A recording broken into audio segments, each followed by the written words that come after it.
আজ 19শে জ্যৈষ্ঠ রবিবার। আজকে পালিত হচ্ছে অপরা একাদশী। ধর্মীয় শাস্ত্র অনুযায়ী অপরা একাদশীর ব্রত পালন করলে ব্যক্তির সমস্ত পাপ ধুয়ে যায়। এই একাদশী অচলা একাদশী নামেও পরিচিত। এই একাদশীর ব্রত পালন করলে ভগবান বিষ্ণুর বিশেষ আশীর্বাদ পাওয়া যায়। অপার শব্দের অর্থ হল সীমাহীন, এবং এই ব্রত পালন করলে ব্যক্তি সীমাহীন ধনসম্পদ লাভ করে বলেই এই একাদশীকে অপরা একাদশী বলা হয়। অপরা একাদশীর তাৎপর্য ব্রহ্মপুরাণে উল্লেখ আছে। আজকের ভিডিওতে আমরা নিয়ে এসেছি এক অপরা একাদশীর ব্রত কথা।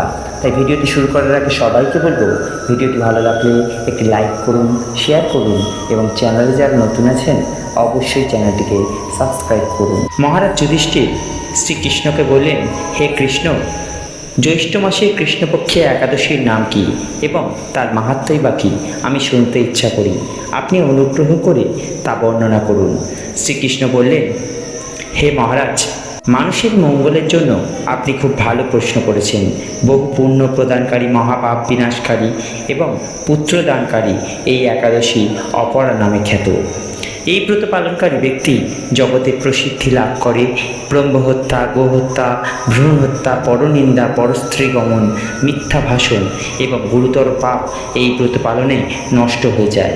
যারা মিথ্যা সাক্ষ্য দান করে, ওজন বিষয়ে ছলনা করে, শাস্ত্রের মিথ্যা ব্যাখ্যা প্রদান করে এবং জ্যোতিষের মিথ্যা গণনা ও মিথ্যা চিকিৎসায় রত থাকে, তারা সকলেই নরক যাতনা ভোগ করে।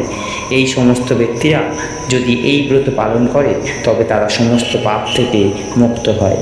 ক্ষত্রিয় যদি স্বধর্ম ত্যাগ করে যুদ্ধক্ষেত্র থেকে পালিয়ে যায় তবে সে ঘোরতর নরকগামী হয়, কিন্তু সেও এই ব্রত পালন করলে মুক্ত হয়ে স্বর্গগতি লাভ করে।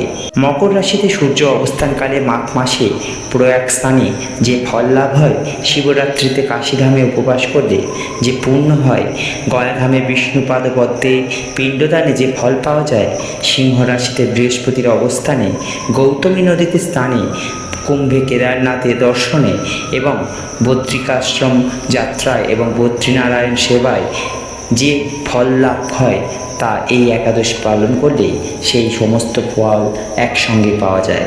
এই অপরাব্রত পাপরূপ বৃক্ষের কুঠার স্বরূপ, পাপরূপ কাষ্ঠের দাবা অগ্নির মতো, পাপরূপ অন্ধকারের সূর্য দৃশ্য এবং পাপ হস্তির সিংহস্বরূপ।